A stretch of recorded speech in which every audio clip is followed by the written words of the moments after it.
আজকে আমরা আওয়ারা মুভির পরের পর্বের সম্পর্কে জানব। জিৎ এবং সায়ন্তিকা ব্যানার্জি অভিনীত এই সিনেমাটি অ্যাকশন, রোম্যান্স এবং কমেডিতে ভরপুর একটি ফুল প্যাকেজ এন্টারটেইনার।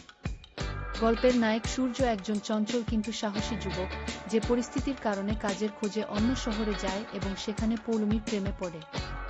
কিন্তু পৌলমীর পরিবার অত্যন্ত প্রভাবশালী এবং অপরাধ জগতের সাথে যুক্ত, যারা এই সম্পর্ক কোনোভাবেই মেনে নিতে রাজি নয়। এরপরই শুরু হয় সূর্যর এক দুর্দান্ত লড়াই, যেখানে সে শুধু নিজের বাহুবল নয়, বরং বুদ্ধিমত্তা দিয়েও শত্রুদের ঘায়েল করে।